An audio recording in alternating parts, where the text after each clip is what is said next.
There are a lot of different ways to test for mercury. And I know you started many years ago and created a patented sort of diagnostic process. Can you go a little bit into that and perhaps why that's different and why people should really understand, what they have within them as far as mercury and toxicity goes? Yeah, we developed something called the Mercury Tri test, where we're looking at blood, hair, and urine, and using this mercury speciation technology that I developed in grad school for separating different forms. So we can look at inorganic versus methyl mercury. And that was really important because before we could separate that, and we also look at very, very low levels, before we could do that, people use something called a challenge test. And I'll talk about that, then I'll get back to the Tri test.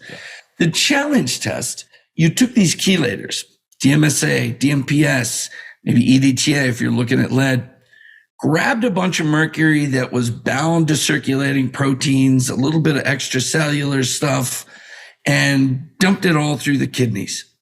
And you get this big spike of mercury. And there was all this mythology around it. The mythology stated that metals never move out of the body unless they're provoked and pushed out with these chelators. And this is showing you your body burden or your intracellular burden, except none of these things actually went into the cell.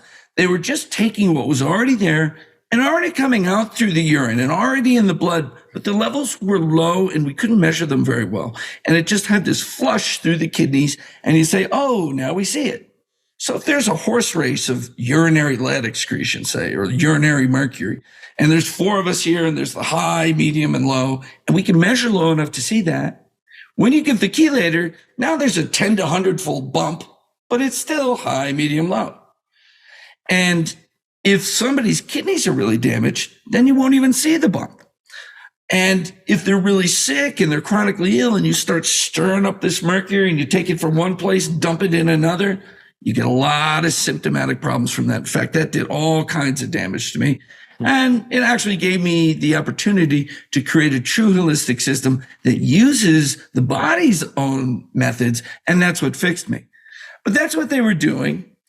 And then I came along and I'm like, look, man, I got technology I can read really, really low. I'm not going to have non-detects because they would say there's no mercury in the urine unless you chelate it. Well, that's not true. You just don't have good equipment. And so we were able to measure low. We were able to separate the two forms. So you've got methyl mercury and inorganic mercury in the blood. And if you don't separate those, even if you have an equal body burden of the two, methyl mercury is overrepresented in the blood compared to inorganic. You might have 10, 15-fold higher methyl mercury in the blood than inorganic, even with the same total body burden. So when they used to just do total mercury in the blood, all you were looking at is how much fish somebody ate. And you go to Quest or LabCorp, they got these detection limits that were pretty high, like 1 part per billion. But for inorganic mercury, if they don't eat any fish at all, but they got a lot of amalgams and they have a lot of mercury in their blood, you won't even see it. And then, the occupational, toxicologists would say, well, you'll see it in the urine. Now, if your kidneys are working well, you will. But if your kidneys aren't working well, you won't see it there either. So they had all these these false negatives. So when we did it, we separated it, and here's this big methyl mercury and this small inorganic mercury. And then we made reference ranges for each of those. And just as a representative difference, the 95th percentile for methyl mercury was about 7.5 or 8. And the 95th percentile for inorganic mercury was about 0.5. And so there are very, very, very different levels in there. And so once we could separate those, we could say, oh my God, you have a lot of inorganic mercury, and this methyl mercury is not as bad. And, or, you're creating a lot of inorganic from methyl. We could talk about that disposition. And then we would use hair and urine as excretion indices. So inorganic mercury, urine is only inorganic mercury.